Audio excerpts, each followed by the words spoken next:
ഭാഗവതത്തിലെ തൃതീയ സ്കന്ധത്തിൽ വിതുര മൈത്രേയ സംവാദം അതിലിത് വിസ്തരിച്ചിട്ടുണ്ട്. എത്ര പ്രാവശ്യം സപ്താഹം കേട്ടിട്ടുണ്ട്? പക്ഷെ ഇതാരും നമ്മൾ അവിടെ പറയണേ കേട്ടിട്ടില്ല. വിതുരൻ മൈത്രേയൻ്റെ അടുത്ത് പോയി മൈത്രേയൻ ആത്മോപദേശം നൽകി കഴിഞ്ഞു. എന്താ നൽകിയ നമ്മളാരും ചോദിച്ചു ആചാര്യനോട്? ചോദിച്ചില്ല. അതുകൊണ്ട് അദ്ദേഹം പറഞ്ഞു തന്നില്ല. നമ്മുടെ ഹിന്ദു ശാസ്ത്രങ്ങളിലൊക്കെ ചോദിക്കണം, ചോദ്യ രൂപത്തിലാണ് കാര്യങ്ങളൊക്കെ പറഞ്ഞു തരുള്ളൂ. ശിഷ്യൻ അറിയാൻ താല്പര്യമുണ്ട് തോന്നിയാലേ ഗുരു പറയുള്ളൂ. അല്ല, ഇത് നമ്മൾ ആദ്യം എന്താ പറഞ്ഞത്? സർവോപനിഷദോ ഗാവോ ദോഗ്ധ ഗോപാലനന്ദനം പാർത്ഥോ വത്സ സുധീർ ഭോക്ത ദുഗ്ധം ഗീതാമൃതം. അതൊരു ശ്ലോകം പഠിച്ചു. പശുവിനെ കറക്കുന്ന പോലെ ഉപനിഷത്തുക്കളൊക്കെ പശുക്കളാണ്, അർജുനാണ് പശുക്കിടാവ്. അപ്പോൾ പശുക്കിടാവ് എന്ത് ചെയ്യും? ഇടയ്ക്കിടയ്ക്ക് പോയിട്ട് ആ പശുവിൻ്റെ ഔട്ടിലൊന്നും ഇങ്ങനെ മുട്ടും. അപ്പോഴേ പാലിങ്ങോട്ട് വരുള്ളൂ. ഈ ചോദ്യം ഇത് ചോദിക്കണം. എന്താണ് മൈത്രേയൻ വിതുരന് കൊടുത്ത ഉപദേശം? ഈ ഉപദേശത്തിൻ്റെ വ്യാഖ്യാനാണ് ബാക്കി ഭാഗവതം മുഴുവൻ പറഞ്ഞിരിക്കുന്നത്. ഒന്നുമില്ലെങ്കിലും ഒക്കെ ഉണ്ട് തോന്നുന്നു. അതിനൊരു കാരണം വേണ്ടേ? ആ കാരണമാണ് ഭാഗവതം പറഞ്ഞത്. അത് തന്നെയാണ് ഭഗവാൻ ഇവിടെ പറയുന്നത്. നാ സദോ വിദ്യതേ ഭവ. ഇതിന് ഇല്ലാത്തതിനൊന്നും ഉണ്മയില്ല, അതെപ്പോഴും ഓർമ്മിക്കണം. എന്ന് പറഞ്ഞാൽ നമ്മൾക്കൊന്നും സത്യത്തിൽ ഉണ്മയില്ല. നമ്മൾ മാറിക്കൊണ്ടിരിക്കുന്നവരാണ്. മാറിക്കൊണ്ടിരിക്കണില്ലേ? അല്ലേ? First birthday, second birthday, third birthday, എത്ര മാറി. ഇപ്പം നമ്മൾ 5 വയസ്സാകുമ്പോൾ നമ്മളുടെ ഒരു ഫോട്ടോ എടുത്തിട്ടുണ്ടെന്ന് വരിക. ചെറിയ കുട്ടിയാകുമ്പോൾ നല്ല ക്യൂട്ടായിട്ടുള്ള ഫോട്ടോ. അന്നൊക്കെ നല്ല സ്വഭാവമാകും. അതുകൊണ്ട് മുഖം നല്ല ഭംഗിയുണ്ടാവും കാണാൻ. അപ്പോൾ ഒരു 45-50 വയസ്സായിട്ട് 5 വയസ്സുള്ള ഫോട്ടോ എടുത്ത് ഇത് ഞാൻ തന്നെയായിരുന്നു. നമുക്ക് തിരിച്ചറിയാൻ വേണ്ടി പറ്റില്ല. അത് എത്ര മാറി? ഒരുപാട് മാറി. അന്ന് ഞാൻ ആ ശരീരത്തിലായിരുന്നു. ശരിയല്ലേ പറഞ്ഞേ? നമ്മൾ ഓരോ 5 വയസ്സ്, 10 വയസ്സ്, 15 വയസ്സ്, 20 ഈ ഫോട്ടോ ഇങ്ങനെ എടുത്തു വെച്ചിട്ട് നോക്കും. നമ്മളൊരു പരിണാമം കാണും ഇതിൽ നമ്മളുടെ. പക്ഷേ ഇതിലൊക്കെ ഞാനുണ്ടായിരുന്നു. ഇപ്പം മാറ്റമില്ലാത്തൊരു ഞാൻ എപ്പോഴും ഉണ്ട്. ശരീരം മാറിക്കൊണ്ടിരുന്നു. ഭഗവാൻ പറയുന്നു മാറിക്കൊണ്ടിരിക്കുന്നൊന്നും ശരിയല്ല, ഇല്ലായിരുന്നു, ഉണ്മയില്ല, അത് മാറിക്കൊണ്ടിരിക്കും എന്ന് പറഞ്ഞാൽ ഇന്ന് കാണുന്നതല്ല നാളെ. പക്ഷേ ഇന്നുള്ള ഞാൻ നാളെയുണ്ട്. ആദ്യം ഭഗവാൻ പറഞ്ഞു ദേഹിനോ അസ്മിൻ യഥാ ദേഹേ കൗമാരം യൗവനം ജര തഥാ ദേഹാന്തരപ്രാപ്തി ധീരാസ്തത്ര നമുക്കിതി. എവിടെയോ കേട്ട പോലെ തോന്നണില്ലേ? എവിടെയോ കേട്ടത്? 2 ആഴ്ച മുന്നേ കേട്ടതാണ്. അതുകൊണ്ടാണ് അല്ലേ? 2-ാം അധ്യായത്തിൽ ഭഗവാൻ പറഞ്ഞു ഈ ശരീരത്തിൽ ബാല്യം, കൗമാരം, യൗവനം, വാർദ്ധക്യം വരുന്നത് പോലെ ദേഹാന്തര പ്രാപ്തി. അപ്പം നമ്മൾ ഉടനെ എന്ത് പറയും? മരിച്ചു കഴിഞ്ഞാൽ ജനിക്കും പറഞ്ഞിട്ടുണ്ടല്ലോ. ഭഗവാൻ അങ്ങനെ പറഞ്ഞിട്ടേ ഇല്ല. ഭഗവാൻ പറഞ്ഞു ഇതൊക്കെ മാറിക്കൊണ്ടിരിക്കുമ്പോഴും മാറ്റമില്ലാത്ത ഒരാൾ അവിടെയുണ്ട്. അതുകൊണ്ടാണ് അയാൾ ഇതൊക്കെ അറിഞ്ഞത്. ബാല്യവും കൗമാരം യൗവനം ഒക്കെ വന്നു പോയത് ഞാൻ അറിഞ്ഞു. അപ്പോൾ മാറ്റമില്ലാത്ത ഞാനുണ്ട്. അത് സത്, അതാണ് എപ്പോഴും ഉള്ളത്. സത്, സത്യം എന്ന് പറഞ്ഞാൽ ആധ്യാത്മിക ഭാഷയിൽ എപ്പോഴും ഉള്ളത്, അവസ്ഥാത്രയങ്ങളിലും ത്രികാലങ്ങളിലും മാറാതെ നിൽക്കുന്നത്. അവസ്ഥാത്രയം എന്ന് പറഞ്ഞാൽ ജാഗ്രത്, സ്വപ്ന, സുഷുപ്തി അവസ്ഥകളിലും ഭൂതം, ഭാവി, വർത്തമാനം ഈ 3 കാലത്തിലും ഞാനുണ്ട് അല്ലേ? ദൈവത്തിൻ്റെ ഒരു ആധാർ കാർഡ് പറയുന്നുണ്ട്. നൈനം ചിന്തന്തി ശസ്ത്രാണി നൈനം ദഹതി ഭാവ. ഒരു ശ്ലോകം നമ്മൾ പഠിക്കും. നല്ല രസമുള്ള ശ്ലോകമാണ്. അവിടെ പറയുന്നുണ്ട് എന്നെ ആയുധങ്ങൾ മുറിക്കില്ല, വെള്ളം നനയ്ക്കില്ല, തീ പൊള്ളിക്കില്ല എന്നൊക്കെ പറയുന്നുണ്ട്. ഇതൊക്കെയുണ്ട്. നമ്മളുടെ വിരൽ മുറിഞ്ഞു പോയാലും ഞാനുണ്ട്. ഇപ്പോൾ എന്തെങ്കിലും ആവശ്യം വന്ന ആരെയും കയ്യോ കാലോ ഒക്കെ ആംബ്യൂട്ട് ചെയ്തു എന്ന് ചോദിക്കാം, എടുത്തു കളഞ്ഞു. അയാളോട് ഞാൻ എന്ന അനുഭവത്തിന് കുറവുണ്ടോ ചോദിച്ചാൽ എന്താ പറയുക? ഒരു കുറവുണ്ടായില്ല.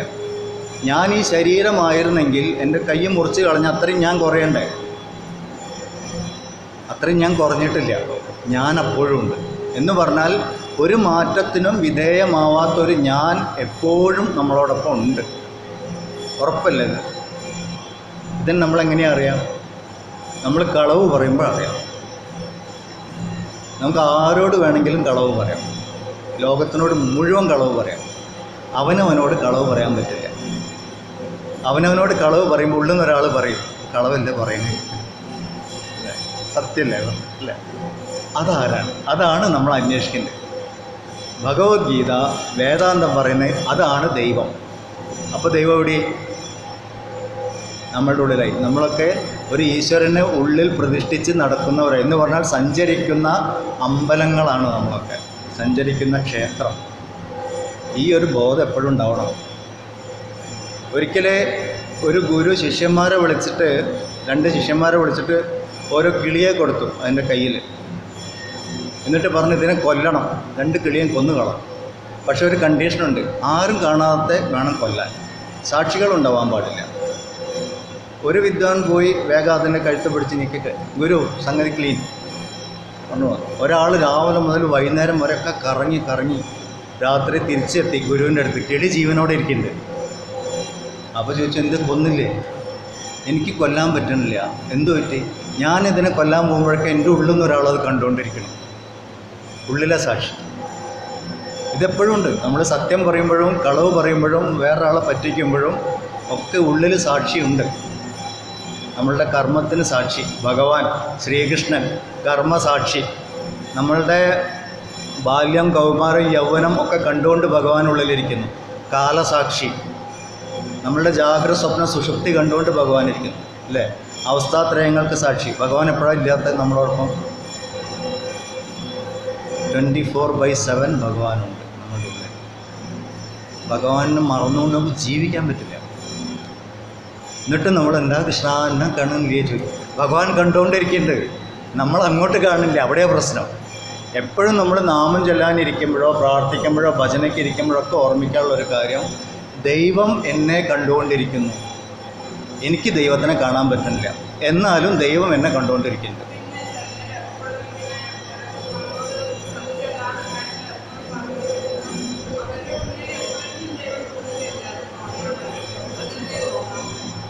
അതുണ്ട്. അവരുടെ അറിവില്ലായ്മ കൊണ്ട് അവരറിയുന്നില്ല, അതാണ് ഉണ്ടാവുന്നത്. ദൈവം അപ്പോഴും ഉണ്ട്. ദൈവം പറഞ്ഞുകൊണ്ടിരിക്കണുണ്ട് വേണ്ട എന്ന്. അപ്പോൾ ദൈവത്തോട് മിണ്ടായിരിക്കും പറയും, സൈലൻസ് പ്ലീസ് പറയും. മുപ്പരം മിണ്ടായിരിക്കും. നീ ചെയ്തോ, നീ അനുഭവിച്ചോ, ഞാൻ കണ്ടുകൊണ്ടിരിക്കുന്നുണ്ട്. എപ്പോഴും ഉണ്ട് ഉള്ളിൽ. അല്ല, നമ്മൾ അവരെക്കുറിച്ച് ആലോചിക്കണ്ടല്ലോ. നമ്മൾ സ്വയം ചോദിക്കുക ഈ ചോദ്യം, ഞാൻ എൻ്റെ ഉള്ളിലെ ദൈവത്തിനെ കാണുന്നുണ്ടോ? നമ്മളത് കണ്ടാൽ മതി. ഈ അവർ എവിടെ നിന്ന് വന്നു? രമണ മഹർഷിയോട് ചോദിച്ച ചോദ്യമാണ്. വളരെ രസകരമായ ഒരു ചോദ്യമാണ്. ജാഗ്രത അവസ്ഥ മുഴുവൻ ഓരോ വ്യക്തിയുടെയും അനുഭവം ആണ്. അത് അയാളുടെ, ഒരു വ്യക്തിയുടെ അനുഭവം മുഴുവൻ അയാളുടെ മനസ്സാണ് സൃഷ്ടിക്കുന്നത്. ഇതാണ് വേദാന്തം പറയുന്നത്. ഇപ്പോൾ രമണ മഹർഷിയുടെ അടുത്ത് ഒരാൾ പോയിട്ട് ചോദിച്ചു, സ്വാമി ഞാനിപ്പോൾ ഇവിടെ നിന്നൊക്കെ കണ്ടുകൊണ്ടിരിക്കുന്നുണ്ട്, മറ്റുള്ളവർക്ക് ഇതേ അനുഭവം ഉണ്ടല്ലോ, അപ്പോൾ ഇങ്ങനെ എൻ്റെ മനസ്സിൻ്റെ സൃഷ്ടിയാവുക? രമണ മഹർഷി ഉടനെ ചോദിച്ചു, മറ്റുള്ളവർ എവിടെ നിന്ന് വന്നു? അതിൽ ക്ലിയറായി. മറ്റുള്ളവരെ സൃഷ്ടിച്ചത് അയാളുടെ മനസ്സാണ്. ഇതറിഞ്ഞു കഴിഞ്ഞ ഒരു ഗുണമുണ്ട്, നമുക്ക് ആരോടും വിരോധം തോന്നില്ല. ആരോടെങ്കിലും നമുക്ക് വിരോധമോ ദേഷ്യമൊക്കെ തോന്നുമ്പോൾ ഉടനെ നമ്മൾ അവനവനോട് ചോദിക്കണം, അവൻ എവിടെ ഇരിക്കുന്നു? എൻ്റെ ജാഗ്രത അവസ്ഥയിലേ അയാളുള്ളൂ. എൻ്റെ ജാഗ്രത അവസ്ഥയ്ക്ക് ആരോ ഉത്തരവാദി? ഞാൻ. അപ്പോൾ അയാൾ അങ്ങനെ പെരുമാറാൻ ആരോ ഉത്തരവാദി? ചോദിക്കേണ്ടിയിരുന്നില്ല, പിടിക്കില്ലേ? നമ്മളുടെ കർമ്മവാസനകൾ മാത്രം നമ്മൾ അനുഭവമായിട്ട് നമുക്ക് അനുഭവപ്പെടും. അപ്പോൾ ഒരാൾ നമുക്ക് എതിരായിട്ട് എന്തെങ്കിലും പറഞ്ഞു കഴിഞ്ഞാൽ അങ്ങനെ ഒരു അനുഭവം ഉണ്ടാവാനുള്ള എന്തോ ഒന്ന് നമ്മൾ മുമ്പ് ചെയ്തു വെച്ചിട്ടുണ്ട്, കർമ്മം വിതച്ചു വെച്ചിട്ടുണ്ട്. അതിപ്പം വിരിഞ്ഞു വന്നു, അതിൻ്റെ ഫലം നമ്മൾ അനുഭവിക്കേണ്ട സമയം ഇല്ലേ? വിതച്ചവൻ കൊയ്യും. ബൈബിളിൽ ഇതൊക്കെ പറഞ്ഞതിനേക്കാളും മുന്നേ നമ്മളെ ബുക്കിലൊക്കെ പറഞ്ഞു വെച്ചു, വിതച്ചവൻ കൊയ്യും. അപ്പോൾ ഇതാണ് നമ്മൾ ആലോചിക്കേണ്ടത്. എന്തൊക്കെ ഇപ്പം നമ്മളിവിടെ എല്ലാവരും ഇരിക്കുന്നു, ഭഗവത്ഗീത ക്ലാസ് നടന്നുകൊണ്ടിരിക്കുന്നു. എന്തുകൊണ്ട് ഇത്രയും ആൾക്കാർക്ക് മാത്രം അനുഭവം ഉണ്ടായി? എത്രയോ ആൾക്കാർ കല്യാണങ്ങളുണ്ട്, എത്രയോ ആൾക്കാരുടെ അടുത്തേക്ക് മെസ്സേജ് എത്തി, കുറച്ച് ആൾക്കാർ ഇവിടെ എത്തിയിട്ടുള്ളൂ എന്ന് പറഞ്ഞാൽ അവരുടെ ഉള്ളിലെ കർമ്മവാസനകൾ പാകമായി, ഇത് കേൾക്കാൻ പാകമായി. അപ്പോൾ അവർക്ക് ഈ അനുഭവം ഉണ്ടാവും. എല്ലാവരുടെ ഉള്ളിലും ഇങ്ങനെ കർമ്മവാസനകൾ പാകമായി വരുമ്പോൾ അതിന് സമഷ്ടി അനുഭവം പറയും. എല്ലാവർക്കും ഒറ്റ അനുഭവം ഉണ്ടാവുക, അതിന് സമഷ്ടി അനുഭവം. പക്ഷേ ഓരോരുത്തരും വ്യഷ്ടി അനുഭവം പറയും. ഓരോരുത്തരുടെ ഉള്ളിലും ഈ ഭഗവത്ഗീത ക്ലാസ് എത്രത്തോളം ഉള്ളിലേക്ക് കയറുന്നുണ്ട്, എത്രത്തോളം അവർ ആസ്വദിക്കുന്നുണ്ട്, അത് ആ വ്യക്തി അനുസരിച്ചിരിക്കും. മനസ്സിലായിരുന്നു? കോമൺ ആയിട്ടൊരു അനുഭവം, പക്ഷെ അതിനെ ഓരോരുത്തരും അവനവൻ്റെ തലത്തിൽ നിന്ന് ഇൻ്റർപ്രറ്റ് ചെയ്യും. അത് അവരുടെ കർമ്മത്തിനനുസരിച്ചിരിക്കും. അപ്പോൾ ഇപ്പോൾ ഈ സ്കൂളിലൊക്കെ അങ്ങനെയല്ല, കണക്ക് മാഷ് എല്ലാവർക്കും കണക്ക് ഒരുപോലെ പഠിപ്പിക്കാം. ചില കുട്ടിക്ക് 25 കിട്ടും, ചിലർക്ക് 90 കിട്ടും. അത് അയാളുടെ ഉള്ളിലതനുസരിച്ചിട്ടാണ്. അതുപോലെയാണ് ഇവിടുത്തെ നമ്മളെ ജീവിതാനുഭവങ്ങളൊക്കെ അങ്ങനെയാണ്. ഒരനുഭവത്തിനെ നമ്മൾ എങ്ങനെ ഇൻ്റർപ്രിറ്റ് ചെയ്യുന്നു. ഇപ്പോൾ ഇവിടെ എക്സാക്ട്ലി ഇതാണ് ഭഗവത്ഗീതയിൽ നടക്കുന്നത്. കുരുക്ഷേത്ര യുദ്ധം എന്നൊരു അനുഭവത്തിനെ അർജുനൻ കണ്ടു. അർജുനൻ്റെ ഇൻ്റർപ്രിറ്റേഷൻ തെറ്റി. ഭഗവാൻ എന്ത് പറഞ്ഞു? അർജുന, നീ കാണേണ്ടതുപോലെയല്ല കണ്ടത്. എങ്ങനെ കാണണം ഞാൻ കാണിച്ചു തരാം. ഭഗവാൻ കാണേണ്ട വിധത്തിൽ കാണിച്ചു കൊടുത്തു. അർജുനൻ്റെ തീരുമാനം മാറി. അത്രയേ ഉണ്ടായുള്ളൂ. ആകെ 2 കാര്യം നടന്നുള്ളൂ. തെറ്റായിട്ട് കണ്ടു, തെറ്റായിട്ട് തീരുമാനിച്ചു. ശരിയാണെന്ന് പറഞ്ഞു കൊടുത്തു, ശരിയായിട്ട് തീരുമാനിച്ചു. നമ്മളുടെ ജീവിതം ഇങ്ങനെ തന്നെയാണ്. എപ്പോഴും നമ്മൾ ആലോചിക്കാനുള്ളത്. അപ്പം ഭഗവത്ഗീത എപ്പോഴും അവനവനെ ശുദ്ധീകരിക്കാനുള്ള ഗ്രന്ഥമാണ്. അവനവനെയാണ് ശുദ്ധീകരിക്കുക. അവനവൻ ശുദ്ധമാവുന്നതിനനുസരിച്ച് ലോകം ശുദ്ധമാവും. അമ്മ സിമ്പിളായിട്ട് പറയും, മനസ്ഥിതി മാറിയ പരിസ്ഥിതി മാറും. ആരും പരിസ്ഥിതി മാറ്റാൻ നടക്കണ്ട, മനസ്ഥിതി മാറ്റിയാൽ മതി. ഒറ്റ വാക്കിൽ അമ്മ എല്ലാം പറഞ്ഞു കഴിഞ്ഞു. മഹാത്മാക്കളുടെ വാക്കുകളൊക്കെ അങ്ങനെയാണ്, ഇൻ്റർപ്രിറ്റ് ചെയ്തെടുക്കണം. മനസ്ഥിതി മാറിയാൽ മതി. ഇപ്പം തന്നെ നമുക്ക് ആലോചിച്ചാൽ അറിയാം. ഇപ്പോൾ ഒരു വീട്ടിൽ കല്യാണം കഴിഞ്ഞ ഒരു കുട്ടിയെ കല്യാണം കഴിച്ച് കൊണ്ടുവന്നു, വിളക്ക് വെച്ചു ഒക്കെ സ്വീകരിച്ചൊക്കെ കൊണ്ടുവന്ന് നന്നായൊക്കെ നോക്കി. അതേ കുട്ടി, അതേ ആൾക്കാർ ഒരു 2 ആഴ്ച കഴിയുമ്പോൾ അവർ പരസ്പരം കാണുന്ന വിധം മാറി. ഇഷ്ടമുള്ളതും ഇഷ്ടമില്ലാത്തതും കാണാൻ തുടങ്ങി. പിന്നെ ഇഷ്ടമില്ലാത്തത് കൂടുതൽ കാണാൻ തുടങ്ങി. ആൾ ശരിയല്ലല്ലോ എന്ന് ഉള്ളിൽ തോന്നാൻ തുടങ്ങിയപ്പം എല്ലാ പ്രവൃത്തിയും തെറ്റാൻ തുടങ്ങി. മുമ്പ് ചെയ്തതൊന്നുമല്ല. രാത്രി പാല് കൊണ്ട്, പാല് കൊണ്ട് സൂപ്പറാണ്, നല്ല കുറേ കഴിഞ്ഞാൽ പാലും, രാത്രി പാലിന് കൊണ്ടുവരാൻ വേറെ ഒന്നുമില്ല. 2 സമയത്തും കൊണ്ടുവന്ന് പാല് തന്നെയാണ്.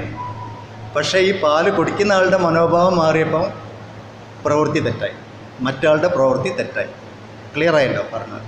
നമ്മളെപ്പോഴും അവനവനെ നോക്കണ്ട. ഞാൻ ഇൻ്റർപ്രറ്റ് ചെയ്യുന്നത് ശരിയാണോ, അതല്ലെങ്കിൽ നമ്മൾ ശരിയാക്കണം, അവനവനെ ശരിയാക്കണം. പലപ്പോഴും നമുക്ക് തെറ്റുകൾ സംഭവിക്കും. തിരുത്താൻ പറ്റുന്നിടത്ത് തിരുത്തണം. അതിന് കുറച്ച് ധൈര്യം വേണം. ഞാൻ ശരിയല്ല എന്ന് തോന്നില്ല. എപ്പോഴും ഞാൻ ശരിയല്ല പറയേണ്ട ആവശ്യമില്ല. ഞാൻ കണ്ടത് ശരിയായിരുന്നില്ല, ഇപ്പം എനിക്ക് കുറച്ചുകൂടി വ്യക്തമായിട്ട് കാണാൻ സാധിക്കുന്നുണ്ട്. അപ്പോൾ അതിനനുസരിച്ച് മാറ്റം വരുത്താം. ഇങ്ങനെയൊക്കെ നമ്മൾ ചിന്തിക്കാൻ തുടങ്ങിയാൽ ബന്ധങ്ങളിൽ വിള്ളലുകളൊന്നും ഉണ്ടാവില്ല. കുടുംബ ബന്ധങ്ങളൊക്കെ നന്നായിട്ടിരിക്കും. നല്ല രീതിയിൽ നമുക്ക് സ്നേഹിച്ചുകൊണ്ട് തന്നെ, ഒന്നായി നിന്നുകൊണ്ട് തന്നെ മറ്റുള്ള ഒരാളെ കറക്റ്റ് ചെയ്യാൻ പറ്റും. ഇതൊക്കെയാണ് ആക്ച്വലി, ഇതൊക്കെ അമ്മമാർക്ക് നാച്ചുറലി ദൈവം കൊടുക്കുന്ന കഴിവുകളാണ്. എല്ലാ അമ്മമാരുടെ ഉള്ളിലും ഇതുണ്ട്. ത്യാഗം. അവർ ദേഷ്യം പിടിച്ചാൽ ഉള്ളിൽ ദേഷ്യം പിടിക്കാതെ പുറത്ത് ദേഷ്യം കാണിക്കുന്നവർ അമ്മമാർ. അങ്ങനെ പറയാം പൊതുവെ. അമ്മമാർ തല്ലിയാൽ പോലും തലോടലാണ്, അനുഗ്രഹം എന്നാണ് പറയാം. അതിൻ്റെ കാരണം ഇതാണ്. അവർക്കുള്ളിൽ നിന്നിട്ട് മറ്റുള്ളവരെ സ്നേഹിക്കാൻ പറ്റും. അന്യമായിട്ട് കാണാൻ പറ്റില്ല. അതുകൊണ്ടത് സംഭവിക്കുന്നത്. ആ ഒരു ത്യാഗം ഓട്ടോമാറ്റിക് വരും. ഇതൊക്കെയാണ് ഭഗവത്ഗീതയിൽ നമ്മളോട് പറയുന്നത്. അപ്പം നമ്മളുടെ ഉള്ളിലെ മാറ്റമില്ലാത്ത ഞാനിനെ കുറിച്ച് നമ്മൾ എപ്പോഴും ബോധവാനായിരിക്കണം.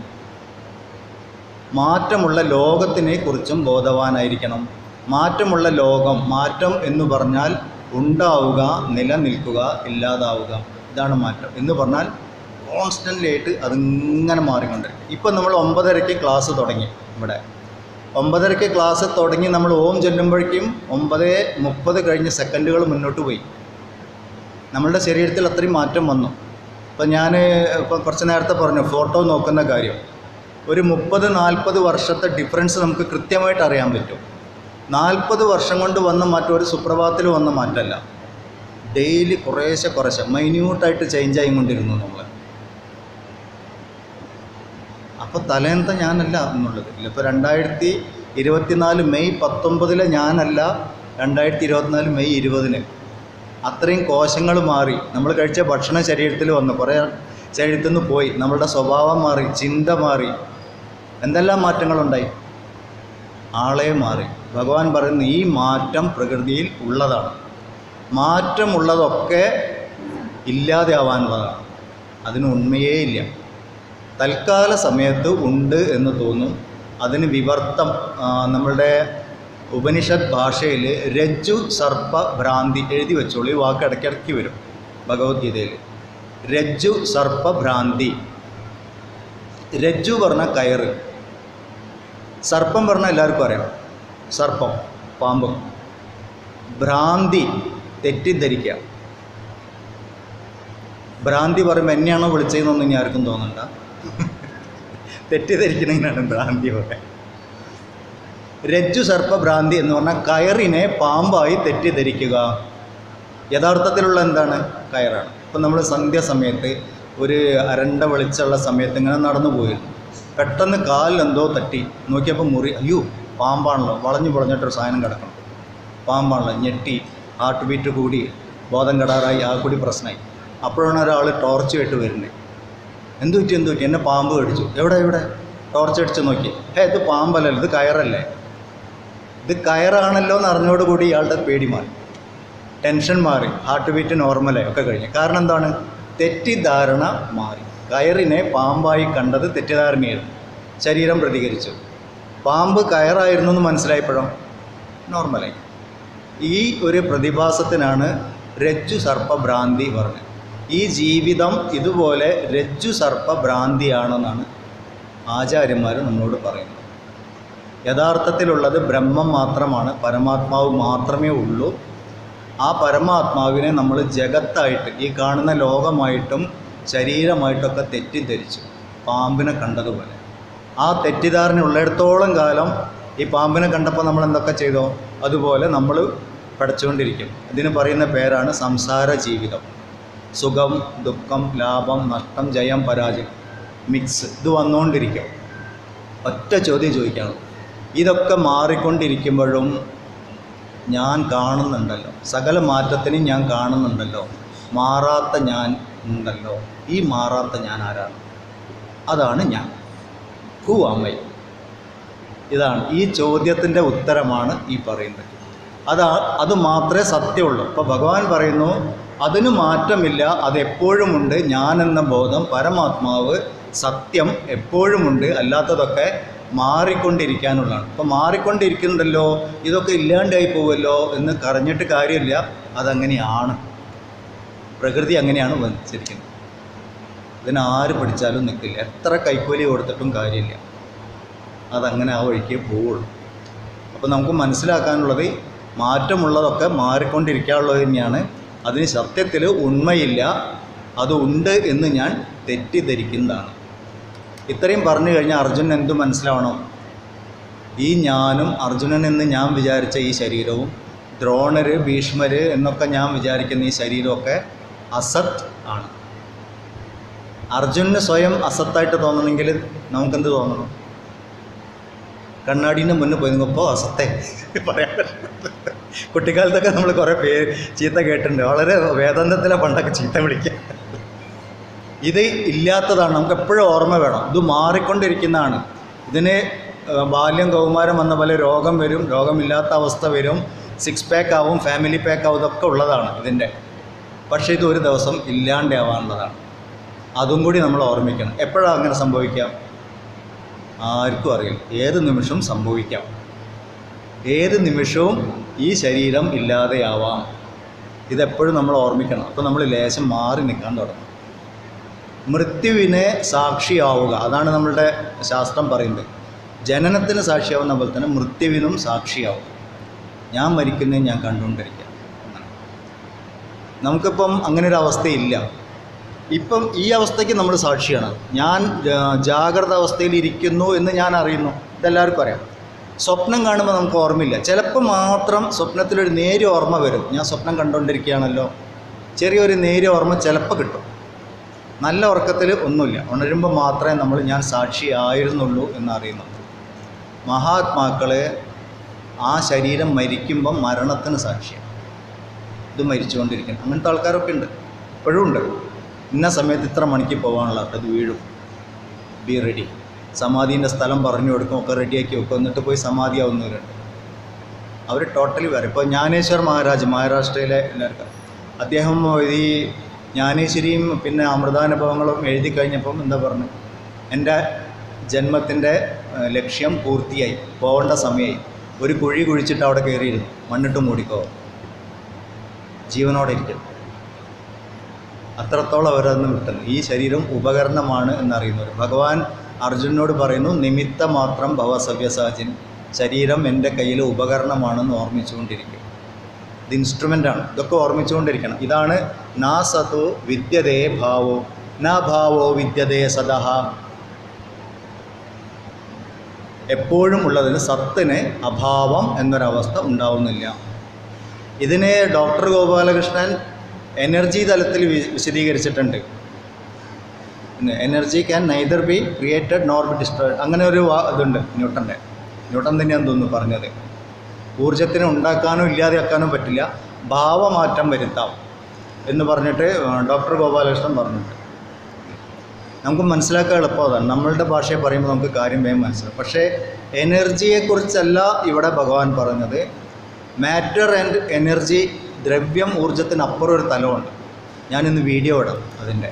നമ്മളത് ഡോക്ടർ എന്തായിരുന്നു ആളുടെ പേര്, പ്രൊഫസർ സി രവിചന്ദ്രൻ, യുക്തിവാദികളുടെ ആൾ ദൈവം. അപ്പം അദ്ദേഹത്തിന് കൊടുത്ത മറുപടി, കൊറോണ കാലത്ത് ഹിന്ദുക്കളെ അപമാനിച്ചുകൊണ്ട് അദ്ദേഹം കുറച്ച് വീഡിയോ ഒക്കെ പറഞ്ഞു. ദൈവങ്ങളെന്നും കാണാനില്ല, ഒക്കെ മടയിൽ കയറി ഒളിച്ചു കൊറോണ വന്നപ്പം. അപ്പം അതിനൊരു മറുപടി കൊടുത്ത് വീഡിയോ എഴുതി അങ്ങോട്ട് ലിങ്ക് അയച്ചു കൊടുത്തു. മറുപടിയൊന്നും വന്നില്ല, കേട്ടവിടെ മിണ്ടാതിരുന്നു, അത്രയേ ഉള്ളൂ. ഇതൊക്കെ നമുക്ക് പറ്റും, നമ്മൾ കേട്ടിട്ട് മിണ്ടാതിരിക്കും. ഇതൊന്നും എൻ്റെ അല്ല, അത് അരച്ച മറുപടി കൊടുത്തോട്ടെ, അങ്ങനെ വിചാരിക്കില്ല ചെയ്യാം, നമ്മൾ കൊടുക്കണം. അപ്പം ഇതിൻ്റെ ഇടയ്ക്ക് അതായത് ഉണ്ടാവുക ഇല്ലാതെയാവുക എന്നതിൻ്റെ രഹസ്യം എന്താണെന്ന് തത്വദർശികൾ കണ്ടറിഞ്ഞിരിക്കുന്നു. തത്വദർശികൾ, അറിവ് ഉള്ളവർ, ആത്മജ്ഞാനം ഉള്ളവർ, അവർ സത്തിനെക്കുറിച്ചും അസത്തിനെക്കുറിച്ചും മനസ്സിലാക്കിയിരിക്കുന്നു. ഇതെന്തിനാ നമുക്ക് പറഞ്ഞു തന്നെ? അവർക്ക് മനസ്സിലായപ്പോൾ നമുക്കെന്താ കാര്യം? ഇത് നമുക്ക് മനസ്സിലാവണം. ഈ തലത്തിൽ എത്തിക്കഴിഞ്ഞാൽ മാറിക്കൊണ്ടിരിക്കുന്ന ലോകത്തിനെക്കുറിച്ച് നമ്മൾ ദുഃഖിക്കില്ല. ഭഗവത്ഗീതയുടെ ലക്ഷ്യം എന്താണ്? ആത്യന്തികമായ ദുഃഖ നിവൃത്തി. ദുഃഖം തരുന്നത് എന്താണ്? മാറിക്കൊണ്ടിരിക്കുന്ന ലോകം. മാറിക്കൊണ്ടിരിക്കുന്ന ലോകം ദുഃഖം തരുള്ളൂ. പക്ഷെ അത് ഞാനല്ലല്ലോ, മാറ്റമില്ലാത്ത ഞാൻ അതിനെ കണ്ടുകൊണ്ടിരിക്കുന്നില്ലേ. അപ്പം ഞാനതല്ല, പിന്നെ എന്തിനാണ് ഞാൻ അതിനോട് പോയി ഒട്ടുന്നത്? ഇത് തത്വദർശനം. ഞാൻ വേറെയാണ്, സാക്ഷിയാണ്. ഈ തലത്തിലേക്ക് എത്തണം. നമ്മൾ ഇവിടുന്ന് എത്രയോ പ്രാവശ്യം അസതോമാ സദ്ഗമയ, അസതോമാ സദ്ഗമയ, ഇതാ പറഞ്ഞത്. ദേഹബോധത്തിൽ നിന്നും ആത്മബോധത്തിലേക്ക് നയിച്ചാലും, അസത്ത് ദേഹം മാറിക്കൊണ്ടിരിക്കുന്നത്, അതിൽ നിന്നും മാറ്റമില്ലാത്ത ആത്മാവിലേക്ക് നയിച്ചാലും, ഇതാണ് പ്രാർത്ഥന. മാറ്റമുള്ളതിനൊക്കെ മരണം ഉണ്ടാവും, മാറ്റമില്ലാത്തത് എപ്പോഴുമുണ്ട്. ഇപ്പോൾ ഭഗവാൻ പറഞ്ഞു മൃത്യോർമ്മ അമൃതംഗമയ. എന്തുകൊണ്ട് മാറ്റമുണ്ട് തോന്നുന്നത്? അജ്ഞാനമുണ്ട്. ഞാൻ ശരീരമാണ് എന്ന തോന്നൽ കൊണ്ടാണ് ശരീരവുമായിട്ട് ബന്ധപ്പെട്ട പ്രശ്നമൊക്കെ എൻ്റെ പ്രശ്നമാകുന്നത്. ഈ അറിവില്ലായ്മയ്ക്ക് അജ്ഞാനം, തമസ് എന്നാ പറയാം. അപ്പോൾ എന്ത് വേണം? പ്രകാശത്തിലേക്ക് പോകണം, ആത്മപ്രകാശം. തമസോമ ജ്യോതിർഗമയ. എന്നെ അജ്ഞാനത്തിൽ നിന്ന് രക്ഷിച്ചാലും, എന്നെ മാറ്റമില്ലാത്ത അവസ്ഥയിൽ നിന്ന് രക്ഷിച്ചാലും, മൃത്യുവിൽ നിന്ന് രക്ഷിച്ചാലും, ഇതൊക്കെയാണ് പ്രാർത്ഥന. ഈ ശ്ലോകത്തിൽ അതെല്ലാം ഉണ്ട്. അതുകൊണ്ടാണ് ഈ ശ്ലോകം എപ്പോഴും ഓർമ്മിക്കണം പറയുന്നത്. നമ്മളുടെ ജീവിതമാണ് ഈ ശ്ലോകത്തിലുള്ളത്. എന്നിട്ട് ഭഗവാൻ എന്തു പറയണു? അവിനാശിതു തദ്വിദ്ധി യേന സർവമിദം തദം വിനാശമവ്യയസ്യാസ്യ ന കശ്ചിത് കർത്തുമർഹതി. ഇനി ഈ ഞാൻ എന്ന് പറയുന്ന ഞാൻ എന്ന ഈ ബോധം, മാറ്റമില്ലാത്ത ഞാൻ, സത്ത്, ഇതെല്ലാം യാതൊന്നിനാൽ വ്യാപ്തമായിരിക്കുന്നുവോ അത് നാശമില്ലാത്തതാണെന്നറിഞ്ഞാലും സർവ്വവ്യാപിയായിരിക്കുന്ന പ്രപഞ്ചത്തിന്, ബ്രഹ്മത്തെക്കുറിച്ചാണ് പറഞ്ഞിരിക്കുന്നത്. ഈ പ്രപഞ്ചം മുഴുവൻ ഏതൊന്നിനാൽ വ്യാപ്തമായിരിക്കുന്നു, അതിനൊരു പേര് പറയും. അപ്പോൾ കുറച്ച് നേരത്തെ ഇവിടെ അതെല്ലാവരും ചൊല്ലിപ്പോയി. എന്തായിരുന്നു? സർവ്വവ്യാപിയായിരിക്കുന്ന പരമാത്മ തത്വത്തിൻ്റെ പേരാണ് വിഷ്ണു. വിഷ്ണു പറഞ്ഞാൽ ഒരു ആളല്ല, അതൊരു ചിത്രത്തിൽ കൂടെ ഈ തത്വത്തിനെ പറഞ്ഞു തന്നിരിക്കുന്നതാണ്. സർവ്വവ്യാപിയായിരിക്കുന്ന തത്വം അത് എപ്പോഴും ഉണ്ട് എന്നറിയണം. ഇപ്പോൾ എന്നിലെ ഞാൻ, ഇപ്പോൾ പറഞ്ഞാൽ എന്നിലെ ഞാൻ എപ്പോഴും ഉണ്ടെങ്കിൽ എന്നിലെ ഞാൻ തന്നെയാണ് സർവ്വവ്യാപിയായിട്ടിരിക്കുന്നത്, ബ്രഹ്മം. ഇതിനെ നമ്മൾ ജീവൻ പറയും. ശരീരത്തിനകത്തിരിക്കുമ്പോൾ ജീവൻ പറയും, എല്ലായിടത്തും വ്യാപിച്ചിരിക്കും ബ്രഹ്മം പറയും.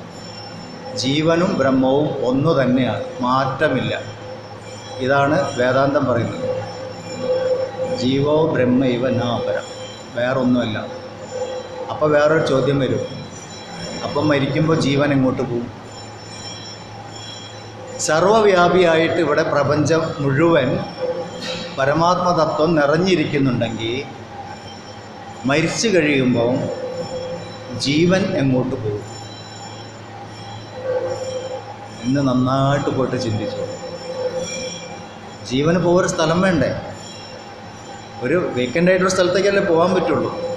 അങ്ങനെ ഒരു സ്ഥലം ഇല്ലല്ലോ. ഇതൊന്നും ദൈവം നിറഞ്ഞിരിക്കില്ലേ? അപ്പോൾ ജീവൻ എങ്ങോട്ട് പോകും? കുടുങ്ങിയോ എല്ലാവരും? കൺഫ്യൂഷനായോ? കൺഫ്യൂഷൻ തീർക്കണമേ. കൺഫ്യൂഷനായാൽ രക്ഷപ്പെട്ടു. അതിൻ്റെ അർത്ഥം ചിന്തിക്കാൻ തുടങ്ങിയതാണ്. ചിന്തിക്കുന്നവർ മാത്രമേ കൺഫ്യൂഷനാവും. കൺഫ്യൂഷൻ വേണം, ചിന്തിക്കണം. ഇങ്ങനെയാണ് ചോദിക്കാം, ദൈവം സർവ്വവ്യാപിയാണെങ്കിൽ ജീവൻ എങ്ങോട്ട് പോകും? ദൈവത്തിലേക്ക് പോകുമെന്ന് പറഞ്ഞത് പോലും തെറ്റാണ്. കാരണം സർവ്വവ്യാപിയാണെങ്കിൽ ജീവൻ എന്ന് പറഞ്ഞൊരു സാധനം സെപ്പറേറ്റ് എവിടെ ഉണ്ടാവും? സർവ്വവ്യാപി എല്ലായിടത്തും ഉണ്ട്. എല്ലായിടത്തും ഉണ്ടെന്ന് പറഞ്ഞാൽ ശരീരത്തിനകത്തും പുറത്തുമുണ്ട്, എല്ലായിടത്തും ഉണ്ട് അല്ലേ? അപ്പോൾ പിന്നെ ഇതിനകത്ത് ജീവൻ എന്ന് പറഞ്ഞൊരു സാധനം വന്ന് നിൽക്കാൻ സ്ഥലം ഉണ്ടാവും. അതുണ്ടെങ്കിലല്ലേ മരിക്കുമ്പോൾ പോകുള്ളൂ. ശരിയാണോ ചോദിച്ചത്? ബൗൺസർ പോകണ്ടല്ലേ? ഭഗവത്ഗീത നമ്മളുടെ ഇതുവരെയുള്ള ചിന്തകളൊക്കെ എടുത്തു കളയും. നേരെ ദൈവം സർവ്വവ്യാപിയാണെങ്കിൽ ജീവൻ എവിടെ? ഒറ്റ ഉത്തരവുള്ളൂ, ജീവനില്ല. നമ്മളൊക്കെ ജീവനില്ലാത്ത സ്ഥലം. അത് ബുദ്ധിമുട്ടാണല്ലോ അങ്ങനെ പറഞ്ഞാൽ. അപ്പോൾ ജീവൻ എന്താണ് എന്നതിൻ്റെ ഒരു വ്യാഖ്യാനം പറഞ്ഞത്. എന്താണ് വ്യാഖ്യാനം? ദേഹവുമായി ചേർന്നിരിക്കുന്ന ബ്രഹ്മത്തിനെ, ആത്മാവിനെ ജീവൻ എന്ന് പറയുന്നു. അപ്പോൾ ക്ലിയറായി. ജീവൻ എന്ന് പറഞ്ഞ് സെപ്പറേറ്റ് ഒന്നുമില്ല. പക്ഷേ ഓരോ ദേഹത്തിനകത്തുമുള്ള ആത്മാംശം, ഇപ്പോൾ എല്ലാം സർവ്വവ്യാപിയാണ്, അകത്തും പുറത്തും ദൈവം ഉണ്ട് പറഞ്ഞു. ശരീരത്തിനോട് ചേർന്നിരിക്കുന്ന ആ ചൈതന്യത്തിനെ പറയുന്ന ടെക്നിക്കൽ നെയിം, സാങ്കേതിക പദമാണ് ജീവൻ എന്ന്. അതൊരു പദം മാത്രമാണ്. ഉദാഹരണം പറയാൻ, ഇവിടെയൊക്കെ വായു ഉണ്ടല്ലോ അല്ലേ? ഈ ഏരിയയിൽ മുഴുവൻ വായുണ്ട്. കല്യാൺ ഏരിയ മുഴുവൻ വായുണ്ട്. അത് ബ്രഹ്മമാണെന്ന് വിചാരിച്ചോളൂ. ഈ ബിൽഡിങ്ങിനകത്ത് വായുണ്ട്, അപ്പുറത്തെ വെങ്കടേശ്വരയിൽ വായുണ്ട്, ഇപ്പുറത്തെ കൗസ്തുഭത്തിൽ വായുണ്ട്, അതിനകത്തൊക്കെ വായുണ്ട്. ഓരോ ബിൽഡിങ്ങിനകത്തുള്ള വായു ആ ബിൽഡിങ്ങിൻ്റെ ജീവനാണ്. ക്ലിയർ ആണല്ലോ പറഞ്ഞു? പുറത്തുള്ള വായു സെയിം വായു, അകത്തുള്ള വായു സെയിം വായു. അപ്പോൾ ജീവൻ വേറെ ഉണ്ടായോ? ഇല്ല. പക്ഷേ ഈ ബിൽഡിംഗ് എന്നൊരു ബൗണ്ടറി ഉള്ളത് കാരണം നമ്മളെന്ത് പറയും? ആ ബിൽഡിങ്ങിനകത്തെ വായുവിനെ നമ്മൾ ബ്രഹ്മമായിട്ട് പറയുകയാണെങ്കിൽ ബിൽഡിങ്ങിനകത്തെ വായു ജീവൻ. ക്ലിയറായി? അകത്തെ വായു പുറത്തെ വായു വ്യത്യാസമുണ്ടോ? ഒരേ വായു. ഉപനിഷത്തിൽ ഇതിനെ മഹാകാശം, ഘടാകാശം, രണ്ട് വാക്ക് പറയും. മഹാകാശം ഒന്നിച്ചുള്ള ആകാശം, ഘടാകാശം. നമ്മളൊരു 1000 കുടം കൊണ്ടുവച്ചെന്ന് വിചാരിച്ചു. കുടം മടുക്കാം. 1000 കുടത്തിനകത്തും വായുവുണ്ട്. ഘടാകാശം. ഒരു കുടം പൊട്ടിപ്പോയി, വായു എവിടെ പോകും? വായു എവിടെയും പോയിട്ടില്ല. കുടം ഉണ്ടാവുന്നതിന് മുമ്പും വായു അവിടെ ഉണ്ടായിരുന്നു, കുടമായി ഇരുന്നപ്പോഴും വായു ഉണ്ടായിരുന്നു, കുടം പൊട്ടിയപ്പോഴും വായു അവിടെയുണ്ട്. ഇപ്പോൾ ജീവൻ വന്നു പോയോ? ജീവൻ വന്നു പോയിട്ടില്ല. ഈ വിചാരം ആദ്യം മാറ്റണം. ജീവനിൽ ശരീരമുണ്ടായി. ഇതാണ് എപ്പോഴും ഓർമ്മിക്കാനുള്ളത്. ആത്മാവിലാണ്, സൂക്ഷ്മ ശരീരത്തിലാണ് സ്ഥൂലദേഹം ഉണ്ടാവുള്ളൂ. സ്ഥൂലദേഹത്തിനകത്ത് സൂക്ഷ്മദേഹം വന്ന് കയറില്ല. കുറച്ച് മുന്നോട്ട് 8-ാം അധ്യായം എത്തുമ്പോഴേക്കും നമ്മൾ പഠിക്കും. 8-ാം അധ്യായം മരണം നടന്ന സ്ഥലത്തൊക്കെ 8-ാം അധ്യായം ചൊല്ലുന്ന ഇതൊക്കെ നമ്മൾ ജീവിച്ചിരിക്കുന്നവർ ഓർമ്മിക്കാൻ വേണ്ടിയിട്ടാണ്. അപ്പോൾ ഓർമ്മിക്കാനുള്ളത് ജീവൻ എന്നതൊരു സാങ്കേതിക പദം മാത്രമാണ്. സെപ്പറേറ്റ് ജീവന്മാർ ഇല്ല. അങ്ങനെ പറഞ്ഞിട്ടുണ്ടെങ്കിൽ വേദാന്ത തെറ്റാ പറയേണ്ടി വരും. ഇത് ശങ്കരാചാര്യ പറഞ്ഞാൽ, ഞാൻ പറയുന്നതല്ല. പക്ഷേ നമ്മൾ ജീവൻ എന്ന് നമ്മൾ അനുഭവിക്കുന്നുണ്ട്. ഇല്ല, എന്നിലെ ഒരു മാറ്റമില്ലാത്ത എന്നെക്കുറിച്ച് എനിക്കറിയാം. അപ്പോൾ നമ്മൾ എന്ത് ചെയ്യണം? ഇതാണ് ദൈവം എന്ന് പറഞ്ഞു തന്നു. ജീവനും ബ്രഹ്മവും ഒന്ന് തന്നെ. നമുക്ക് അന്വേഷിക്കാൻ എളുപ്പം എന്താണ്? എന്നിലെ ജീവൻ അന്വേഷിച്ചാൽ മതി, അതാണ് ബ്രഹ്മം. എന്നിലെ ജീവൻ എന്താണെന്ന് കണ്ടെത്തി കഴിഞ്ഞാൽ ബ്രഹ്മത്തെ കണ്ടെത്തി. അപ്പോൾ എന്തു വേണം? മനസ്സിനെ ഉള്ളിലേക്ക് വെക്കണം, ധ്യാനിക്കണം, ആത്മാഭിമുഖമാക്കുക, അന്തർമുഖമാക്കുക എന്നൊക്കെ പറയും. അപ്പോഴേ നമ്മൾ മോക്ഷം എന്ന അവസ്ഥയിലേക്ക് എത്തുള്ളൂ. അതുവരെ നമ്മൾ തട്ടിപ്പടഞ്ഞ് കളിക്കും. പലതും കേൾക്കും, നമ്മൾ കൺഫ്യൂസ്ഡ് ആവും. ആത്യന്തികമായിട്ട് ഭഗവത്ഗീത പറയുന്നതാണ് സത്യം. ഇതിനാരും ക്രോസ് ചെയ്തിട്ടില്ല. അപ്പോൾ എപ്പോഴും നമ്മൾ ഇതിലെന്താണോ പറഞ്ഞത് ഭഗവാന്റെ വാക്കുകളാണ്. ഭഗവാൻ പറയുന്നത് നിന്നിലെ നീ തന്നെയാണ് ഇവിടെ എല്ലാം പ്രപഞ്ചമായിട്ട് കാണപ്പെടുന്നത്. അതിനൊരിക്കലും മാറ്റമില്ല. പക്ഷെ കാണപ്പെടുന്ന പ്രപഞ്ചം മാറിക്കൊണ്ടിരിക്കും. പ്രപഞ്ചത്തിന് ആധാരമായിരിക്കുന്ന ബ്രഹ്മത്തിന് മാറ്റമില്ല. അപ്പം മരിച്ചാലും നമ്മൾ മരിക്കുന്നില്ല. ദേഹം മാത്രം തൽക്കാലം കാണാതെയാവും. അതല്ലെങ്കിലും കാണാതെ ആവാനുള്ളത്. നമ്മളൊക്കെ ജനിച്ചെന്ന് മുതൽ കാണാതെ ആവാനുള്ള യാത്രയിലാണ്. ഗതാസൂന ഗതാസൂശ്ച ജ്ഞാനശോചന്തി പണ്ഡിതാഹ. ഭഗവാൻ ആദ്യമേ പറഞ്ഞു, പോയവരും പോയിക്കൊണ്ടിരിക്കുന്നവരും. നമ്മളൊക്കെ പോയിക്കൊണ്ടിരിക്കുന്നവരാണ്. അത് ഓർമ്മിച്ചുകൊണ്ടിരിക്കണം എപ്പോഴും. ഗതാസൂന ഇതാണ് ഭഗവാൻ പറയുന്ന ഒരു കാര്യം. ഓക്കെ, അതുകൊണ്ട് എന്ത് വേണം? നിനക്ക് നാശമില്ല എന്ന് എപ്പോഴും ഓർമ്മിക്കണം. എന്നെ കൊന്നാലും ഞാൻ ചാവില്ല. എന്നെ കൊന്നാലും നീയും ചാവണം. ശരീരം മാത്രം ജീർണിച്ചു പോകും. ഇതാണ് ആൾ. അപ്പം നാശമില്ലാത്ത മരണമില്ലാത്ത ആത്മാവാണ് ഞാൻ എന്ന ബോധത്തിൽ ഇരിക്കണം എപ്പോഴും. ഇതാണ് പറഞ്ഞതിൻ്റെ അർത്ഥം. എനിക്ക് നാശമില്ല. ഇതാണ് നമ്മളെപ്പോഴും ഓർമ്മിക്കാനുള്ളത്. ഇത് കഴിഞ്ഞാൽ, ഇത് ഒരിക്കലും നമുക്ക് സ്ഥിരമായി കഴിഞ്ഞാൽ മരണഭയം ഉണ്ടാവില്ല. മരണഭയം ഇല്ലാണ്ടായോ അയാൾ ജീവിതം ജയിച്ചു. അയാളുടെ ജീവിതമാണ് ജയിച്ച ജീവിതം, സക്സസ്ഫുൾ ലൈഫ്. അതാണ് അച്ചീവ് ചെയ്യാനുള്ളത്. ബാക്കിയുള്ളതൊക്കെ പോവും കയ്യിൽ. എത്രയോ 10,000 കോടി രൂപയുള്ള ആൾ മദ്യപാനിയായിട്ട് മരിച്ചുപോയി. എന്താ ജിൻചുമ്മാല 5,000 കോടി കയ്യിലുണ്ടായിട്ടും അയാൾക്ക് മദ്യം കഴിക്കേണ്ടി വന്നുണ്ട്. അപ്പോൾ സന്തോഷം അതിലൊന്നുമല്ല. പൈസ ഉണ്ടാക്കണോ വേണ്ടോ എന്നുള്ള വേറെ കാര്യം. പൈസയൊക്കെ ഉണ്ടാക്കാം. ധർമ്മം അർത്ഥം കാമം മോക്ഷം തന്നെ പറഞ്ഞു. കാശുണ്ടാക്കാം, ധാർമ്മികമായിട്ടുണ്ടാക്കാം. അധാർമികമായിട്ടുണ്ടാക്കരുതെന്നേ പറഞ്ഞിട്ടുള്ളൂ. പൈസയ്ക്ക് പൈസ തന്നെ വേണം എന്തായാലും. പക്ഷെ ധാർമ്മികമായിരിക്കണം. പക്ഷെ അതുകൊണ്ട് മാത്രം, ഭൗതികമായ നേട്ടങ്ങളെ കൊണ്ട് മാത്രം ദുഃഖനിവൃത്തി ഉണ്ടാവില്ല. ദുഃഖനിവൃത്തി ആത്മജ്ഞാനം കൊണ്ട് മാത്രം. ഞാൻ മരണമില്ലാത്ത ആത്മാവാണ് എന്ന തത്വത്തിലെത്തുമ്പോഴേ ദുഃഖനിവൃത്തി, ആത്യന്തികമായ ദുഃഖനിവൃത്തി, പെർമനൻ്റായിട്ട് ദുഃഖം ഇല്ലാണ്ടാവുന്നൊരവസ്ഥയിലേക്ക് എത്തുള്ളൂ. ഇതെപ്പോഴും ഓർമ്മിക്കണം. അതിനെന്ത് വേണം? സ്വാധ്യായം വേണം, മനനം വേണം. ശ്രവണം, മനനം, നിധിധ്യാസം. ഇത് മൂന്നും വേണം. ഇപ്പോൾ 16-17 ശ്ലോകം നന്നായിട്ട് ഓർമ്മിച്ചു വെച്ചോളൂ. നമ്മളുടെ നിത്യജീവിതമായിട്ട് ബന്ധപ്പെട്ട ശ്ലോകങ്ങളാണ്. അന്തവന്തയമേ ദേഹ നിത്യസ്യോക്ത ശരീരിണഃ അനാശിനോ പ്രമേയസ്യ തസ്മാത് യുധ്യസ്വ ഭാരത. നിത്യനും നാശഹീനനും അവിജ്ഞേയനുമായ ആത്മാവിൻ്റെ ഈ ദേഹങ്ങൾ നാശമുള്ളവയാണ്. ദേഹങ്ങൾ നാശമുള്ളവയാണ്. അതാണ് അണ്ടർലൈൻ ചെയ്യാനുള്ളത്. ആത്മാവിന് നാശമില്ല, ദേഹം നശിക്കാനുള്ളതാണ്. നമ്മൾ നശിച്ചുകൊണ്ടിരിക്കുകയാണ്. ഓരോ ബർത്ത്ഡേ ആഘോഷിക്കുമ്പോഴും ഓർമ്മിക്കണം, ഞാൻ എക്സ്പയറി ഡേറ്റിനോട് അടുത്തുകൊണ്ടിരിക്കുകയാണ്. അത് കേക്ക് മുറിക്കാനുള്ളതല്ല, ചിന്തിക്കാനുള്ള ദിവസമാണ്. നന്നായിട്ട് ഓർമ്മിക്കണം. ഞാൻ എന്തിനു മനുഷ്യനായിട്ട് ജനിച്ചു? എനിക്കിനി എത്രയും സമയം ബാക്കിയുണ്ട്. ഈ സമയം കൊണ്ട് ഞാൻ എവിടെ എത്തണം?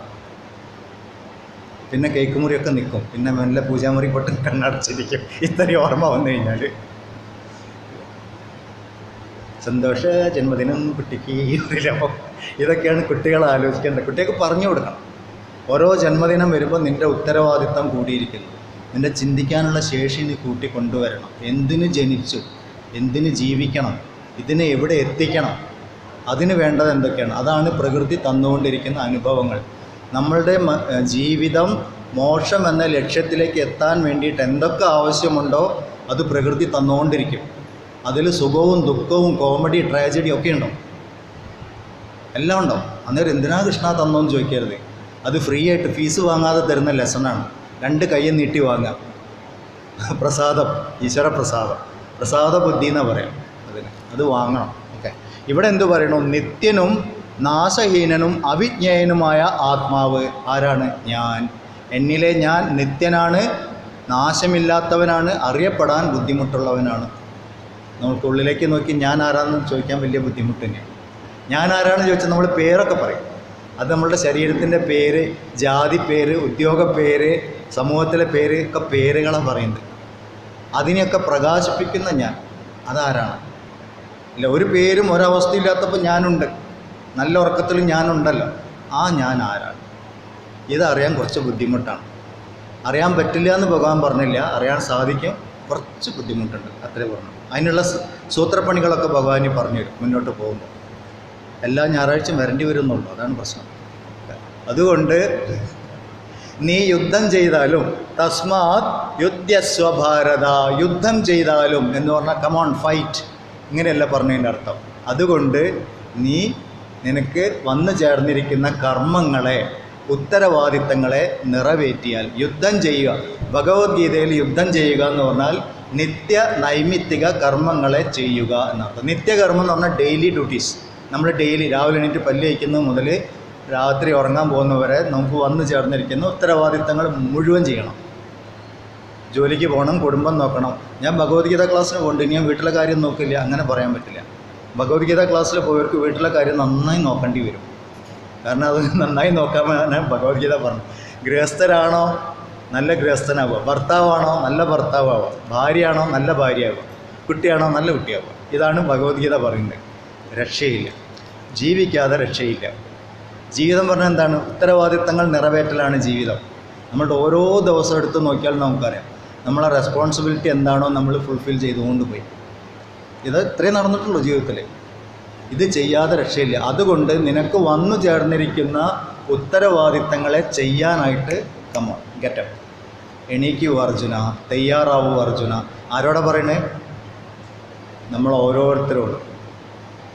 ജീവിതത്തിൽ വന്നു ചേർന്ന ഉത്തരവാദിത്തങ്ങളിൽ നിന്ന് ഒളിച്ചോടാൻ ശ്രമിക്കരുത്, അത് ചെയ്തു തീർക്കണം. കാരണം ഈ ദേഹം, ഇത് ചെയ്യാനുള്ള ഉപകരണം ലിമിറ്റഡാണ്, അതിന് നാശമുണ്ട്. അത് നശിക്കുന്നതിന് മുമ്പ് ചെയ്യാനുള്ളത് മുഴുവൻ ചെയ്ത് തീർക്കണം.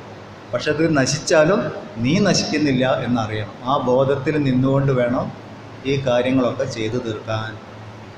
നിത്യകർമ്മം ഡെയിലി, നൈമിത്തിക കർമ്മം വന്നു ചേരുന്ന ഉത്തരവാദിത്തങ്ങൾ. നമ്മൾ വളരെ അപ്രതീക്ഷിതമായിട്ട് ഓരോ ഉത്തരവാദിത്തങ്ങൾ വന്നു ചേരും. ഇപ്പോൾ ഇവിടുന്ന് നമ്മൾ ക്ലാസ് കഴിഞ്ഞ് പോകുന്ന വഴിക്ക് റോഡ് സൈഡിൽ ഒരാൾ വീണ് കിടന്നു. നോക്കിയപ്പോൾ എനിക്ക് പരിചയമുള്ള ആളാണ്. നമ്മൾ ഉടനെ എന്ത് ചെയ്യും? അയാൾ വല്ല ഓട്ടോറിക്ഷയിൽ എന്തെങ്കിലും വിളിച്ച് കയറ്റി ആസ്പത്രി കൊണ്ടുപോകും. അത് ആക്ച്വലി നമ്മളുടെ ലിസ്റ്റിലില്ലാത്ത ഡ്യൂട്ടിയാണ്, പക്ഷെ നമ്മൾ ഒഴിവാക്കിയിട്ട് പോകുമോ? ഒരു ഉത്തരവാദിത്തം വന്ന് ചേർന്നു. അങ്ങനെ അപ്രതീക്ഷിതമായിട്ട് വന്നു ചേരുന്ന ഉത്തരവാദിത്തങ്ങളെ പറയുന്ന പേരാണ് നൈമിത്തിക കർമ്മങ്ങൾ. അത് ഒഴിവാക്കാൻ പാടില്ല. നൈമിത്തിക കർമ്മങ്ങൾ. രാവിലെ അടുക്കള കയറാൻ മടിയായിട്ട് ഇന്നിപ്പോൾ ചായയും കാപ്പിയൊന്നും വേണ്ട, ഭയങ്കര ഉഷ്ണമല്ലേ, ചായ ഒന്നും ഉണ്ടാക്കണ്ട പറഞ്ഞൊരു മൂലയിൽ പോയിട്ട് ഇങ്ങനെ ഇരിക്കുകയായിരുന്നു. അങ്ങനെ അപ്പോഴാണ് ഫോൺ വന്നു. വീട്ടിൽ പെട്ടെന്ന് ഗസ്റ്റ് കയറി വന്നു. എന്ത് ചെയ്യും? ഓടി അടുക്കളയിലേക്ക്. അവനവൻ്റെ ചായ അല്ല, അവർക്കുള്ള ചായയും കൂടി ഉണ്ടാക്കണം. നൈമിത്തിക കർമ്മം പ്ലാൻ ചെയ്യാതെ വന്നതാണ് ഉത്തരവാദിത്തം. ഇപ്പോൾ ഒരാൾ താഴെ, ഇപ്പോൾ നമ്മളെ പ്രതിഷ്ഠാകർ ദിനം നടന്നുകൊണ്ടിരിക്കുന്നു താഴെ. ഇപ്പോൾ സ്ഥിരമായിട്ട് വരാത്ത പലരും അവിടെ ഉണ്ടാവും. അവർ പല കാര്യങ്ങളും ചെയ്യുന്നത് കാണാം. അവർക്ക് വന്നു ചേർന്നിരിക്കുന്ന നൈമിത്തിക കർമ്മങ്ങളാണത്. അവരെ ചെയ്യണം. അതിനാണ് അവരവിടെ ഉള്ളത്. അവരവിടെ കൊണ്ടുപോയി ആക്കിയത് അതിനു വേണ്ടി. ഇത് നമ്മൾ ഓർമ്മിക്കണം എപ്പോഴും. നിത്യകർമ്മം, നൈമിത്തിക കർമ്മം, നിഷിദ്ധ കർമ്മം, ചെയ്യാൻ പാടില്ലാത്ത കർമ്മങ്ങൾ അത് ചെയ്യരുത്. കളവ് പറയുക, വഞ്ചിക്കുക, സ്വാർത്ഥ കാര്യങ്ങൾ ചെയ്യുക, ഇതൊന്നും ചെയ്യരുത്.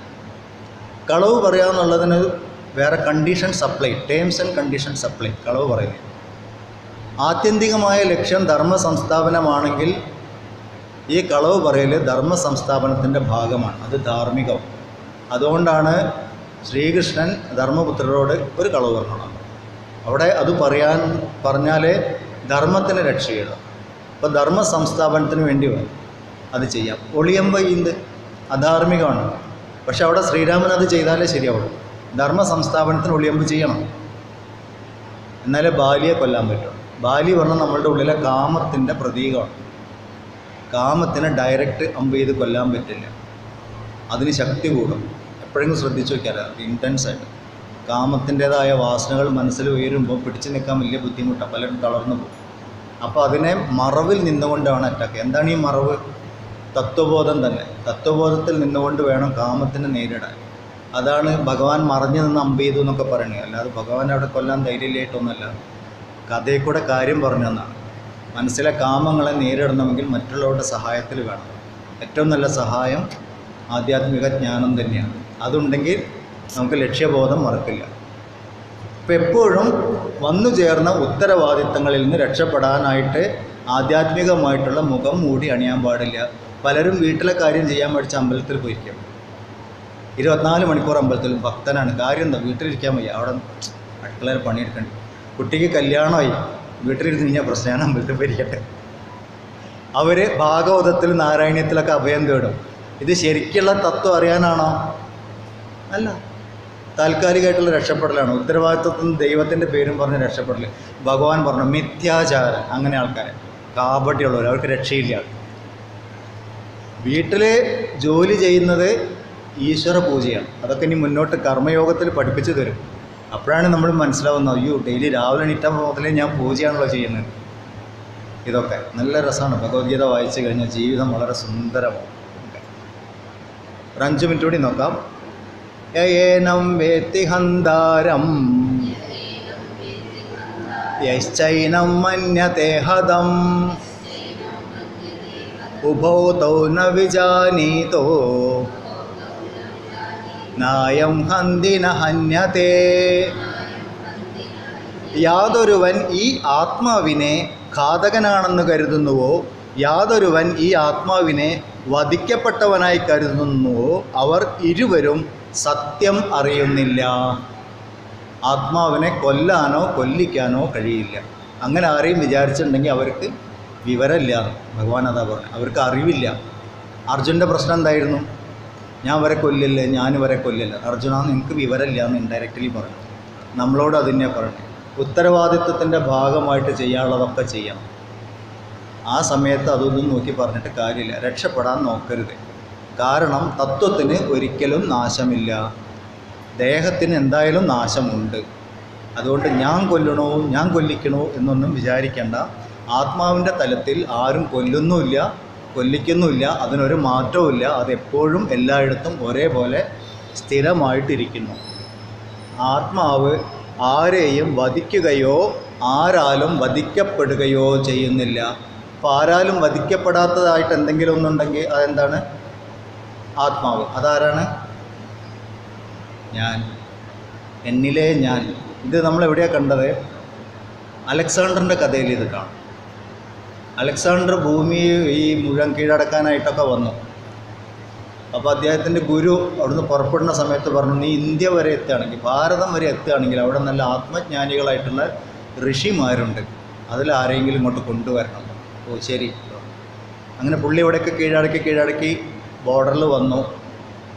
അപ്പോൾ ഈ ഒരു ഓർമ്മയുണ്ട്. അങ്ങനെ ഒരു ദിവസം വന്നപ്പോൾ ആ ഋഷിയുടെ പേര് ഞാൻ മറന്നുപോയി. ആരോ പറഞ്ഞു ഇയാൾ നല്ല ആത്മജ്ഞാനിയാണ്, ഇയാളെ പിടിച്ചുകൊണ്ടുപോകാം. അങ്ങനെ കുതിരപ്പുറത്തും ചാടി ഇറങ്ങി ആയുധങ്ങളൊക്കെ ആയിട്ട് ഇങ്ങോട്ട് വന്നു. ഈ ഋഷിയുടെ മുന്നിൽ നിന്നു. എന്നിട്ട് പറഞ്ഞു, വരൂ നിങ്ങളെ ഞാൻ എൻ്റെ നാട്ടിലേക്ക് കൊണ്ടുപോകാം. പോകുമ്പോൾ പറഞ്ഞു, വെയിൽ വരട്ടെ, മാറി നിൽക്കും.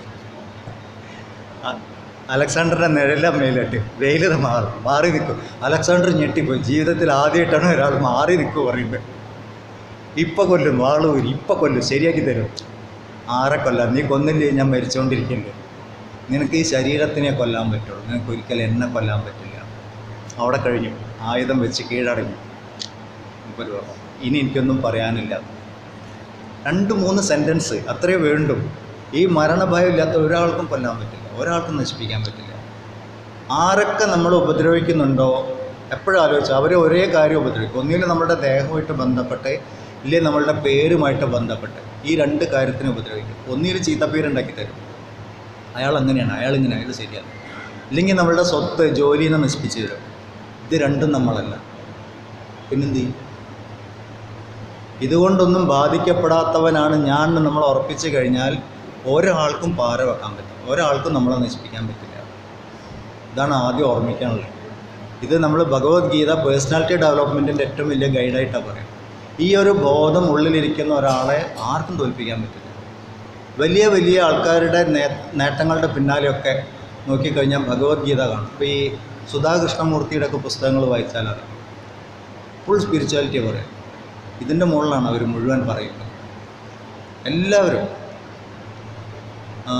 അബ്ദുൽ കലാം പരാജയപ്പെട്ട സമയത്ത് വിങ്സ് ഓഫ് ഫയർ, നിങ്ങൾ കുട്ടികളൊക്കെ വായിക്കേണ്ട പുസ്തകമാണ് വിങ്സ് ഓഫ് ഫയർ. അതിൽ അദ്ദേഹത്തിന് ജീവിതം തളർന്നു പോയപ്പോഴൊക്കെ പിടിച്ചു കയറ്റിയത് ഭഗവത്ഗീത എടുത്തു പറയുന്നു. ചെറുപ്പത്തിൽ അദ്ദേഹത്തിൻ്റെ അച്ഛനും അവിടുത്തെ പൂജാരിയും, മധുരയിലെ പൂജാരിയും കൂടി, മധുരയല്ല എവിടെയാണ്, രാമേശ്വരം, അവിടുത്തെ പൂജാരിയും ഭയങ്കര ക്ലോസ്. അവർ പൂജാരിമാർ പരസ്പരം കണ്ടു കഴിഞ്ഞാൽ അവർ രാഷ്ട്രീയം ഒന്നല്ല പറയും, അവർ ഈ വക കാര്യങ്ങളാണ് ചർച്ച ചെയ്യുക. ഇത് കേട്ടുകൊണ്ടാണ് ഇദ്ദേഹം വളർന്നത്. അപ്പോൾ പറയാം, ചെറുപ്പത്തിൽ ഞാൻ ഇത് കേട്ട് വളർന്നത് കാരണം ജീവിതത്തിൽ പരാജയപ്പെടുന്ന സമയത്തൊക്കെ ഇതായിരുന്നു എനിക്ക് സഹായം. ആ വിങ്സ് ഓഫ് ഫയറിൽ എടുത്തു പറയുന്നുണ്ട്. ഇത്രയും വലിയ ആളാണ് പറയുന്നത്. അവർക്കും പരാജയങ്ങൾ സംഭവിച്ചിട്ടുണ്ട്, നമുക്കും സംഭവിച്ചുകൊണ്ടിരിക്കുന്നുണ്ട്. പക്ഷേ ഈ സംഭവം നിങ്ങൾ എപ്പോഴും ഓർമ്മിക്കണം, ഒരിക്കലും ആർക്കും പരാജയപ്പെടുത്താൻ സാധിക്കാത്ത ആത്മാവാണ് ഞാൻ. എനിക്ക് പ്രവർത്തിക്കാനുള്ള ഉപകരണമാണ് ഈ ശരീരം. ഈ ശരീരത്തിൽ ഇരുന്നു കൊണ്ട് ഞാൻ എനിക്ക് വന്നു ചേർന്നിരിക്കുന്ന ഉത്തരവാദിത്തങ്ങളെ പൂർണ്ണമായി നിറവേറ്റാനുണ്ട്. 3 കാര്യം ഓർമ്മിക്കണം. ഇത് ഓർമ്മിച്ചു കഴിഞ്ഞാൽ ഭഗവത്ഗീത ജീവിതത്തിൽ പ്രാവർത്തികമാക്കാൻ പറ്റും. ഇതാണ് ഈ ശ്ലോകത്തിൻ്റെ അർത്ഥം. എപ്പോഴും ഓർമ്മിക്കുക, ആത്മാവ് ആരാലും വധിക്കുന്നവനോ വധിക്കപ്പെടാനോ സാധിക്കാത്തവനാണ്. ആത്മാവിൻ്റെ സ്ഥലത്തൊക്കെ ഞാൻ ഒന്നും മാറ്റി ചിന്തിച്ച് നോക്കാം. അപ്പോൾ നല്ല ധൈര്യം വരും. ഏത് പ്രതിസന്ധിനെ നേരിടാനുള്ള ധൈര്യം വരും, തളരില്ല. അങ്ങനെ ഒരു ശാസ്ത്രമാണ് ഭഗവാൻ നമുക്ക് തന്നിരിക്കുന്നത്. എല്ലാ ഞായറാഴ്ചയും ഇത് എടുത്തു നോക്കുക. എല്ലാ ഞായറാഴ്ചയും പറഞ്ഞപ്പോൾ ആരൊന്നും മിണ്ടിയില്ല. ഞാൻ പറഞ്ഞു, അല്ല സാറേ ഞങ്ങൾ ഡെയിലി നോക്കുന്ന ആരെങ്കിലും ഒരാൾ പറയും വിചാരിച്ചു. ഇത് ഞായറാഴ്ച വായിക്കാനുള്ള പുസ്തകമല്ല, എപ്പോഴും ഓർമ്മിക്കാനുള്ള തത്വമാണ്. ഓർമ്മിക്കണം, ഭഗവാൻ ഇതിന് ഫീസൊന്നും വാങ്ങാതെയാണ് നമുക്ക് പറഞ്ഞു തന്നെ. അപ്പോൾ നമ്മൾ അത്രയെങ്കിലും ഭഗവാനോട് നന്ദിയുള്ളവരായിരിക്കണം. ഭഗവാൻ ഞങ്ങൾക്ക് തന്നു, ഞങ്ങളത് ഏറ്റെടുത്ത് വേണ്ട പോലെ പഠിച്ച് ജീവിതത്തിൽ പ്രവർത്തിക്കും. ഭഗവാൻ പൂജ ചെയ്യാനൊന്നും പറഞ്ഞിട്ടില്ല, വഴിപാട് ചെയ്യാൻ പറഞ്ഞിട്ടില്ല. ഭഗവാൻ ആകെ കൂടി പറഞ്ഞ ഉത്തരവാദിത്വത്തോടു കൂടി ജീവിക്കും. അതാണ് ഏറ്റവും വലിയ പൂജ. ഇത് ഓർമ്മയുണ്ടാവുമല്ലോ അല്ലേ? ബാക്കി നമുക്ക് അടുത്ത ക്ലാസ്സിൽ നോക്കാം. പുനർജന്മം ഉണ്ടോ ഇല്ലേ എന്നൊക്കെ നമുക്ക് അടുത്ത ക്ലാസ്സിൽ നോക്കാം. 20ാമത്തെ ശ്ലോകം മുതൽ. ഓ